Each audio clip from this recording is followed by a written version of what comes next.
Hans tweeted, yeah, I don't care, you guys. I really don't care. I haven't cared in a long time. I think it's the real tragedy of this is my hot take of the day, is that if Hans would just shut up and act like a normal person, he would start getting invites. I'm pretty confident. Guys, Hikaru is the normal person. Hello, future Grandmasters. If you don't know, I'm in Las Vegas for the Freestyle Chess Tournament. However, in preparation, I played Freestyle Friday, and I faced off against my best friend and biggest fan, Hikaru Nakamura, a fellow American. So I wanted to do a recap of my game because I haven't done one of those in a while. So I played e4. By the way, this is 960. The pieces are shuffled. e4, e5, f4. Takes. And I've got this nice pawn in the center. He goes d6, knight f3.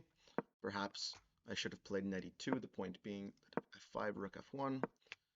If he doesn't get f5 immediately and break in the center, then I'm going to have extra space. So he plays knight f3, he goes knight e7, he should have played f5. Now I go rook f1, lining up on the f-file, knight g6, queen g3. Now he plays f5. And here I had a little tricky idea, knight d4, f4, queen b3.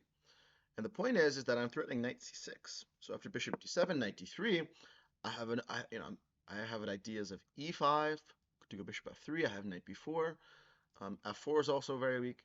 He plays queen e7. Now, I should have just taken the free pawn, but after queen e5, I guess I missed at knight e2, and I suppose I consolidate and maybe something like this, and I'm just up a pawn, but I thought that I wanted to play bishop f3, threatening e5, I thought c6, and unfortunately here I missed that after e5 that he had this move bishop b6. And now I completely, he's, there's no pin and my queen is blocked, and now I sort of have to bail out with e6, bishop takes, queen d7, c3, attacking the bishop, bishop goes back a4, but still, I have the two bishops, f4 still a bit weak, I'm still in the game, queen f6, queen c2, knight f6, a5, he takes, now I have this trick, knight takes f4, if he takes on c2, it's unclear how he keeps the advantage, I guess just knight back to b6, he's got an extra pawn, but I have the two bishops, I should be able to defend. He took this pawn in h2, which, again, maybe it's the best move, but it looks quite weird. The queen is stuck. It's unclear whether the king's going to castle. He plays rook e8. I go queen b3. Now I'm threatening bishop takes c6. He plays here. I played rook a4. This was a bit of a soft move. I should have anticipated that he'll play d5. The queen actually can't really. It's hard to get the queen out. So after c4, let's say knight h4, c5. You start to get in some very serious trouble here. I played rook a4. The main point, maybe going rook b4, queen a3. I played a5. I went c4. Finally, I was forced to find the best move. Knight h4, c5 takes, rook takes. Perhaps I should have just played queen takes f3. But after queen h5, I missed that you can take and go rook f7. So instead, I played rook takes f3. He had check. Rook e3. Again, I was getting quite low in time. Not the best conversion for me. Going from 16 seconds all the way down to 5 and then adding a second. He trades. Rook f8, queen g7. 17 against 2 seconds. If you found a move like queen h5, it's sort of a technical position for black. The king's a bit weak.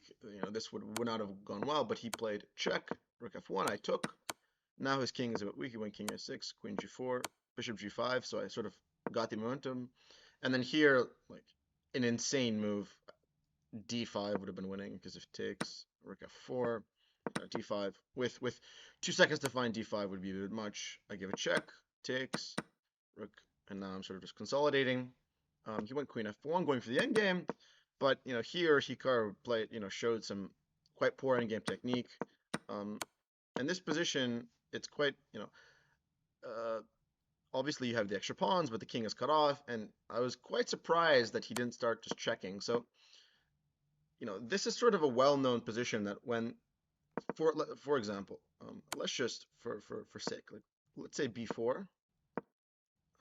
Okay, the king is quite cut off, but it's sort of a well-known thing that the king, you sort of check the king, and the king can't make progress because if king b6, you go here. Now with the pawn on b2. And especially the weakness on g2, it's going to be hard for example, let's say you give a check, king b1, and you go rook b4. Let's say king b3 in this position. It's quite hard to get the pawns moving because you can just sort of check, check, check, and then eventually the king's going to hold down the rook. So you can't actually advance the pawns because there are just too many checks, especially with this weakness. So it was quite weird that he showed such poor technique, eventually allowing b4, running the king, and then, just sort of guide the pawn to victory and won the game. So after this, I was 7-7, and then I won. I finished with 10 out of 11, undefeated, only 2 draws. So this was a pretty good game. Hope you guys enjoyed the recap. I'm also going to react to some of the things he said after he lost. There were some tweets that I made about Hikaru because Hikaru has been liking a lot of comments on his YouTube channel that are quite sort of reckless and sort of unsportsmanlike to endorse such things. He also said some, let's say, for choice things where he claimed that he has nothing to do with my blacklisting, when of course he is one of the main drivers behind that. So we're going to look at those clips now. Hans tweeted, yeah, I don't care, you guys. I really don't care. I haven't cared in a long time. I think it's the real tragedy of this is my hot take of the day, is that if Hans would just shut up and act like a normal person, he would start getting invites. I'm pretty confident. Guys, Hikaru is the normal person. Do you remember his wrestling match with Eric Hansen at outside the St. Louis Chess Club house?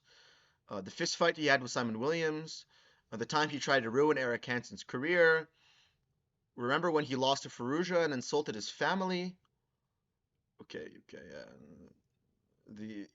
A beacon of and the 60, 70 videos he's made blatantly accusing being a data scientist.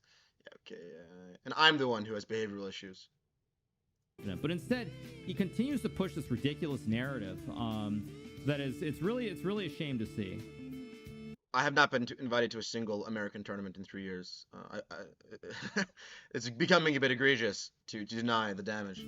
I mean, because apparently, basically, I think in Hans's mind, he basically, I control a big part of the world, and Magnus controls the... Hikaru is the #1 player in America by classical rating, although he never plays. Hikaru has lobbied the St. Louis Chess Club to not have me play, including Magnus. They've both done that. They've invited so many players far below. And St. Louis Chess Club has invited me to tournaments and then revoked it. I don't really like. This is insane. The other half or something. Like, it's just insane. It's just actually legitimately insane. Insane. Also, during the U.S. Championship after the Singfield Cup, he was encouraging the organizers to kick me out. He's talked about players boycotting me. So I don't. It's quite. I don't know why he's playing dumb. Like, seriously, if he didn't continue to do this, I think people would forget and people would basically move on. Nobody would care, and he'd probably get some invites. But instead, he just continues to push this narrative that's simply false. That's all that needs to be said. Okay. Gashima Memorial invited, revoked. Like Chennai invited, revoked. Like, okay. Hans seeming mature, I kind of... Anyway, yeah, okay. So that's, that's quite something. But, the hypocrisy speaks for itself. Let's just check this clip as well. Until he apparently made a tweet yesterday. I made a tweet yesterday because you liked a comment, embracing a vile sex joke that has been perpetuated and done extreme damage to my life. Like, if you're going to accuse me of, defamatory things, you shouldn't expect, be surprised when there's pushback. He made some tweet blaming me for getting no invites to certain tournaments, which is just like cuckoo. It's cuckoo. And it's not how he's going to get invites. The way he's going to get invites is just play chess and let everybody... What chess can I play? Where do I play chess? Let everybody forget about everything from the past. Well, a lot of people forgot about things from Hikaru's past, like Chess Bay, like, how the Hikaru Sportsmanship Award. No, I don't really understand. It's really that simple. It's really that simple. How is it false? There are people who are better than him, like Arjun, for example, who's not playing in St. Louis. Okay, so the wild card for the Singfield Cup went to Samuel Seven, who I have nothing against. But unfortunately, he's 50 points lower rated than me, and they gave a wild card to an American player, 50 points lower rated than me. It's, kind of screams of discrimination. I mean, really, like, if you look at Arjun's not playing in St. Louis. Like Arjun's not playing in So top tournaments give wildcards to the local players. That's how it works. St. Louis. And Arjun, I mean, like, let's be real. Arjun is a much, much better player. Arjun's not playing the Grand Chess Tour. Yeah. So, like, it really rings hollow when you see people who are actually better than Han. Again, like, he's taking advantage of the fact that most chess players don't have all the details and context. So he gives these takes that, let's say, someone aware of the details realizes stupid, but the average person might. Who are not playing some of these events. So, yeah, that's the reality. It is what it is. Like, look at your own actions, bro. Check yourself. Check yourself. It's funny how we just lost him. Anyway, I'm too old for this nonsense. Anyway, like I'm just too old for this nonsense. It's like, it's funny that I think I beat him 3 games in a row, and my score this year is quite good against him. And he wins one game, he makes a YouTube video about it. All of his fans are like, "Oh my god, you're so good." It's just so stupid to hear it years later. He's the one perpetuating the same accusations years later. It's embarrassing. And what's even more hilarious about it is that it doesn't even serve a purpose, because all it does is ensure that like nobody's gonna want to invite Hans anyway. Well, here's the thing. For me, St. Louis has just gone so far that I don't want to. There's no reconciliation with St. Louis. Like for me, they crossed too many lines. You know, some of you guys might not remember Alejandro Ramirez. You know, they weren't too concerned with Ramirez's private activities. You know, when they're being sued for it. So I think that all these people who are trying to virtue signal ethics and character, to me, should look in the mirror. Anywhere, because he's still the same guy that he's always been. So no one wants to invite Hans anywhere. People like, so what's the point? Like, I mean, what's the point? All you're doing is it's like self-reporting yourself. You're just self-reporting yourself for no reason. And I hate to break people I hate to break the Hans, but the fact is, trying to be edgy to get like more viewers or more followers or whatever it might be on the internet, those days are gone. The boom is gone. The boom is gone. Well. At least he's found a good way to get views, which is clickbaiting my name when he wins a singular game. Anyways, enough drama. The chess spoke for itself today, and the chess will speak for itself in Vegas. Hope you guys enjoyed this, and hope that you guys are enlightened and don't believe the lies of the chess mafia.